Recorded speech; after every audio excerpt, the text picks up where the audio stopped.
Hello, and welcome to Building Android Apps That Work. My name is Judy Lipinski, and I'll be your instructor for this course. Android is a trademark of Google, and now that we have that out of the way, we can remove the TM symbol and just refer to it as Android. In this course, we'll get a quick start introduction to Android development. We'll set up your environment, teach you how to code, and you'll be creating apps in the next few hours. We'll be using Android Studio in order to do that. You can do things from the command line, but you'll find that Android Studio can really help your productivity and make you faster at developing apps. Throughout the course, we'll have demos, quizzes, and exercises to really make sure that you're understanding the material. And by the end, you will have experience in completing working apps. In this course, you will come to understand Android architecture and terminology, which is really important as you start to create apps for Google Play. Part of the process will be installing and setting up Android Studio, as well as other tools that you need for your environment, like the Android SDK and the AVD. We will work with the Gradle build process. If this is new to you, no worries. I'll walk you through the process so that you can create your projects.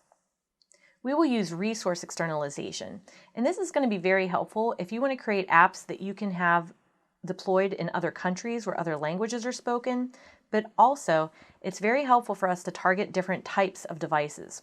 You'll create one app, but it can run in a variety of Android devices.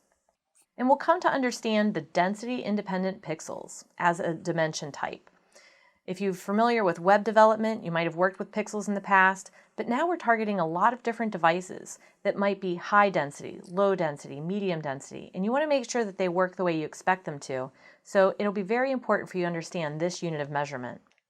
I'll also show you how to create custom launcher image icons for your projects.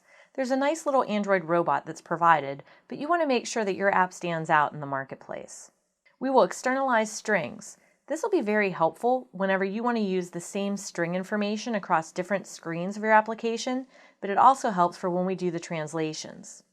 We'll take a look at working with the UI, and that involves editing XML files that contain things such as view groups, and text views, edit views, and buttons. We'll use logging and debugging in Android in order to make sure that things are going the way you expect them to, and if they're not, so that you can troubleshoot. And we definitely want our apps to be interactive. We'll look at different ways that we can create event listeners in order to build interactive apps. And if you have a USB cable, you'll be able to run your projects both in the emulator as well as on an Android device. So the topics for this course include getting an overview of Android and all that means, including the architecture, terminology, and tools. We'll set up your development environment to make sure that you can support Android Studio. And we'll start creating and running projects using the Android Studio. When you create a project, there's a lot of different pieces that are created for you. So we'll explore the project structure to make sure that you're familiar with all the files that you'll be working with. And we'll learn to externalize application resources. This helps us to create images of different sizes to work across different form factors and screen densities, as well as to support the localization. We'll begin building apps that have a simple user interface made up of text, edit text, and buttons. We'll look at logging and debugging in order to handle the situations that may occur where you need to investigate a little bit further. How do you set breakpoints, for example, and debug your code? And then we'll also take a look at adding interaction to our user interfaces so that when people click on buttons, the system responds. The prerequisites for this course are that you have Java and OO experience. Now, GogoTraining courses are available. There's a Java SE 8 course, Part 1 and Part 2, and that should be sufficient to get you going. The system requirements for this course are shown. You can work in a Windows, Mac, or Linux environment. The important things to take into consideration here are that you have enough RAM, and the recommendations are 2 gig for Android Studio, but really you should have at least 8 gigs because you're going to be running Android Studio, as well as emulators, as well as maybe some other programs.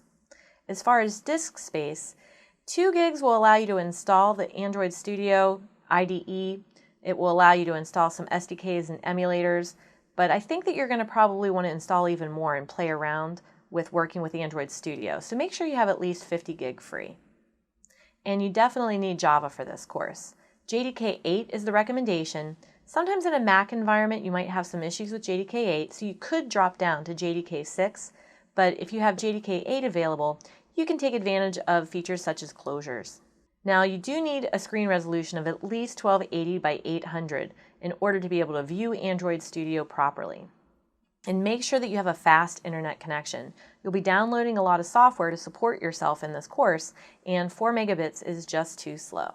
Materials have been provided for you in this course, including a student guide so that you can follow along with the slides that I'm presenting to you now. There's an exercise guide which will give you the step-by-step directions in completing the labs. And there's also the lab setup guide. We will be going over setup during this course, but you might want to refer to the setup guide for additional help. So let's go ahead and get started so you can start creating apps that work for you.